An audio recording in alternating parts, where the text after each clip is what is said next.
ಹತ್ಯೆ ಕೇಸ್ ವಿಚಾರಕ್ಕೆ ಸಂಬಂಧಪಟ್ಟಂತೆ ಅನ್ನಪೂರ್ಣೇಶ್ವರಿ ನಗರದಲ್ಲಿ ವಿಚಾರಣೆಯನ್ನ ನಡೆಸಲಾಗ್ತಾ ಇದೆ. ಇನ್ನು ಅನ್ನಪೂರ್ಣೇಶ್ವರಿ ಠಾಣೆಯ ಸುತ್ತ 144 ಸೆಕ್ಷನ್ ಜಾರಿ ಮಾಡಲಾಗಿದೆ.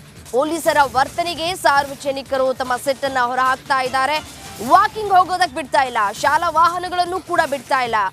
ನಾವು ಶಾಂತಿಯುತವಾಗಿ ಬದುಕೋದು ಹೇಗೆ ಅಂತ ಹೇಳಿ ಪೊಲೀಸರ ವಿರುದ್ಧ ಸ್ಥಳೀಯರು ತಮ್ಮ ಆಕ್ರೋಶವನ್ನ ಇಲ್ಲಿ ವ್ಯಕ್ತಪಡಿಸ್ತಾ ಇದ್ದಾರೆ. ಒಂದಿನದ ಕಥೆ ಇಲ್ಲ ಇದು. ಕಳೆದ 2-3 ದಿನಗಳಿಂದಲೂ ಇದೇ ರೀತಿಯಾದಂತಹ ಪರಿಸ್ಥಿತಿ ನಿರ್ಮಾಣ ಆಗಿದೆ. ಯಾಕೆ 144 ಸೆಕ್ಷನ್ ಅನ್ನ ಜಾರಿ ಮಾಡಿದ್ದಾರೆ, ಇಲ್ಲಿ ಏನಾದರೂ ಟೆರರಿಸ್ಟ್ ಇದ್ದಾರಾ ಅನ್ನುವಂತಹ ಪ್ರಶ್ನೆಗಳನ್ನು ಕೂಡ ಸಾರ್ವಜನಿಕರು ಹಾಕ್ತಾ ಇರುವಂಥದ್ದು. ಅವರ ಕೆಲಸ ಅವ್ರು ಮಾಡಲಿ, ನಮ್ಮ ಕೆಲಸ ನಾವು ಮಾಡ್ಕೊಂಡು ಹೋಗ್ತೀವಿ, ನಮಗೆ ಅನುವು ಮಾಡಿಕೊಡಿ ಅಂತ ಹೇಳಿ ಸಾರ್ವಜನಿಕರು ಪೊಲೀಸ್ ಇಲಾಖೆಯ ವಿರುದ್ಧ ಇದೀಗ ಆಕ್ರೋಶವನ್ನ ವ್ಯಕ್ತಪಡಿಸ್ತಾ ಇದೆ. ವಾಕಿಂಗ್ ಹೋಗಬೇಕು ಅಂದರೆ ಬಿಡ್ತಾ ಇಲ್ಲ, ಇನ್ನು ನಾವು ಅಂಗಡಿಗೆ ಅಲ್ಲಿ ಇಲ್ಲಿ ಹೋಗಬೇಕಾಗತ್ತೆ, ಅಲ್ಲಿಗೂ ಕೂಡ ಹೋಗೋದಕ್ಕೆ ಬಿಡ್ತಾ ಇಲ್ಲ. ದಾರಿನೇ ಬಂದ್ ಮಾಡಿಬಿಟ್ರೆ 144 ಸೆಕ್ಷನನ್ನು ಜಾರಿ ಮಾಡಿಬಿಟ್ರೆ ಹೇಗೆ ದಿನನಿತ್ಯ ನಾವು ಓಡಾಡೋದು ಹೇಗೆ? ಅದೇ ರೀತಿಯಾಗಿ ಶಾಲಾ ವಾಹನಗಳು ಕೂಡ ಇದೇ ರೋಡಲ್ಲಿ ಓಡಾಡುತ್ತವೆ, ಅದಕ್ಕೂ ಕೂಡ ಅವಕಾಶ ಕೊಡ್ತಾ ಇಲ್ಲ ಅಂತ ಹೇಳಿ ಆಕ್ರೋಶವನ್ನು ವ್ಯಕ್ತಪಡಿಸಲಾಗ್ತಾ ಇದೆ. ದರ್ಶನ್ ಮತ್ತು ಗ್ಯಾಂಗ್ನಿಂದ ರೇಣುಕಾಸ್ವಾಮಿ ಕೊಲೆ ಪ್ರಕರಣದಲ್ಲಿ ಈಗಾಗಲೇ ಪೊಲೀಸರು ಯಾವ ರೀತಿ ನಿಲುವನ್ನು ತೆಗೆದುಕೊಳ್ತಿದ್ದಾರೆ ಅನ್ನೋಂಥ ಪ್ರಶ್ನೆ ಮೂಡುತ್ತೆ. ಯಾಕಂದರೆ ರೋಡ್ಗಳನ್ನು ಅಂದರೆ ಪೊಲೀಸ್ ಸ್ಟೇಷನ್ನ 2 ರೋಡ್ಗಳನ್ನು ಕ್ಲೋಸ್ ಮಾಡಿಬಿಟ್ಟು ಇದು ಮಾಡ್ತಿದ್ದಾರೆ. ಇಲ್ಲಿನ ಸಾರ್ವಜನಿಕರು ಆಕ್ರೋಶವನ್ನು ವ್ಯಕ್ತಪಡಿಸಿದ್ದಾರೆ. ಆಸ್ಪತ್ರೆಗೆ ಹೋಗ್ಬೇಕಂದ್ರೂ ಕೂಡ ಬಿಡ್ತಿಲ್ಲ. ಸದ್ಯಕ್ಕೆ ನಾನು ಮಾತಾಡಿಸ್ತೀನಿ ಮೇಡಮ್, ಈಗ ಆಸ್ಪತ್ರೆಗೆ ಹೋಗ್ಬೇಕಂದ್ರೂ ಕೂಡ ಬಿಡ್ತಿಲ್ಲ, ನೀವು ಎದೇನೋ ಅಂತ ಅವಾಗಲೇ ಕೇಳ್ತಿದ್ರಿ, ಏನು ಹೇಳ್ತೀರಾ ಈ ಥರ ಪೊಲೀಸರನ್ನ? ಏನು ಅನ್ಬೇಕು ಇವ್ರನ್ನ? ಅದು ಏನು ಹೇಳಬೇಕು ಅಂತ ನಮಗೆ ಗೊತ್ತಾಗ್ತಾ ಇಲ್ಲ. ಅದು ಅಲ್ಲ, ನಿನ್ನೆ ಕಮಿಷನರ್ ಬರ್ತಾರೆ, ಈ ಥರ ಎಲ್ಲ ಒಳಗಡೆ ಏನಾರು ಮಾಡ್ಕೊಳ್ಳಿ.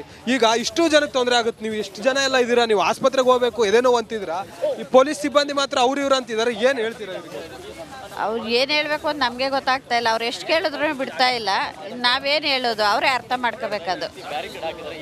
ಸರ್, ಮತ್ತೊಬ್ರು ಇದ್ದಾರೆ, ಅವ್ರನ್ನೂ ಕೂಡ ನಾನು ಮಾತನಾಡಿಸುವಂಥ ಕೆಲಸವನ್ನ ಮಾಡ್ತೀನಿ. ಈಗಾಗಲೇ ಅಂದರೆ ಆರೋಪಿಗಳಿಗೆ ಈ ಲೆವೆಲ್ಗೆ ಒಳಗಡೆ VIP ಟ್ರೀಟ್ಮೆಂಟ್ ಒಂದು ಕಡೆ ಆದರೆ, ಮತ್ತೊಂದು ಕಡೆ ಇಲ್ಲಿ ಸಾರ್ವಜನಿಕರು ಆಕ್ರೋಶವನ್ನು ವ್ಯಕ್ತಪಡಿಸಿದರೆ ಪೊಲೀಸರಾದ್ರೇನು ಅವರು ಒಳಗಡೆ ಏನಾದರೂ ಮಾಡ್ಕೊಳ್ಳಿ, ಆದರೆ ಜನಕ್ಕೆ ಯಾಕೆ ಈ ರೀತಿ ತೊಂದರೆ ಕೊಡ್ತಾರೆ ಅನ್ನೋಂಥ ಪ್ರಶ್ನೆ ಮಾಡ್ತಿದ್ದಾರೆ. ಸರ್, ಏನು ಹೇಳ್ತೀರಿ? ಬಿಡಿ ಸಹ ಹೇಳಿದೆ ಅಲ್ಲಿ ಕಡೆ ಏನು 100 ಸರಿ ಅದಕ್ಕೆ ದರಿದ್ರು ನನ್ನ ಮಕ್ಕಳು. ಸರ್ಕಾರ ಸರಿ ಇದ್ರೆ ಇದು ಯಾಕೆ ಹಿಂಗಾಯ್ತಿತ್ತು? ಈಗ ಸರ್ಕಾರವನ್ನ ನಾವು ಮಾಧ್ಯಮದವ್ರು ನಿನ್ನೆಯಿಂದ ಕೂಡ ಪ್ರಶ್ನೆ ಮಾಡ್ತಿದೀವಿ, ಆದ್ರೂ ಕೂಡ ಈ ರೀತಿ ಹೋಗಿಬೇಕು ಅವ್ರಿಗೆ. ಏನು ಇದು ಸಾರ್ವಜನಿಕ ತೊಂದರೆ? ರೋಡ್ ಅವ್ರು ಏನೋ ಮಾಡ್ಕೊಳ್ಳಿ, ನಮಗೆ ನಾವು ಪರ್ಸ್ನಲ್ ನಮ್ಗೆ ಯಾಕೆ ರೋಡ್ ಬಿಟ್ಕೊಡಕ್ಕೆ ಹೇಳ್ರಿ? ರೋಡ್ ಅಡ್ಡಾಕೊಂಡ್ರೆ ಏನು ಲೆಕ್ಕ ಇದು?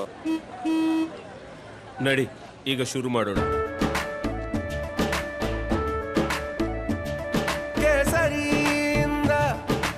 ಮನೋಲ್ಲಾಸ ಮನಸ್ಸು ಮತ್ತೇರಿ ಕುಣಿದಾಡಿದೆ ನೋಡು, ಮನಸ್ಸು ಮತ್ತೇರಿ ಕುಣಿದಾಡಿದೆ ನೋಡು. ಕ್ಷಣ ಕ್ಷಣವೂ ಆಚರಿಸಿ ಕೇಸರಿ ಹಬ್ಬ. ವಿಮಲ್ ಬಾಯಲ್ಲಿ ಹೇಳಿ ಕೇಸರಿ.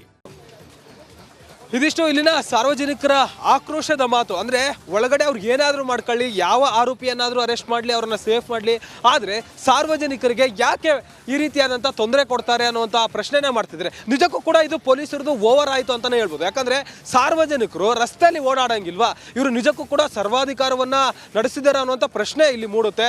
ಇದಕ್ಕೆ ಹೋಮ್ ಮಿನಿಸ್ಟರ್ ಕೂಡ ಆನ್ಸರ್ ಮಾಡಬೇಕಾಗುತ್ತೆ, ಜೊತೆಗೆ CM ಕೂಡ ಆನ್ಸರ್ ಮಾಡಬೇಕಾಗುತ್ತೆ. ಇಲ್ಲ ಅಂದರೆ ರಿಪಬ್ಲಿಕ್ ಕನ್ನಡ ಈ ಒಂದು ಅಧಿಕಾರಿಗಳ ಧೋರಣೆಯನ್ನ ಗೃಹ ಮಂತ್ರಿ ಅಂದರೆ ಕೇಂದ್ರ ಗೃಹ ಮಂತ್ರಿವರೆಗೂ ಕೂಡ ತಲುಪೋವರೆಗೂ ಕೂಡ ಅಭಿಯಾನವನ್ನ ಮಾಡುತ್ತೆ. ವಿಡಿಯೋ ಜರ್ನಲಿಸ್ಟ್ ಮಂಜುನಾಥ್ ಜೊತೆ ಮಾದೇಶ್, ರಿಪಬ್ಲಿಕ್ ಕನ್ನಡ, ಬೆಂಗಳೂರು.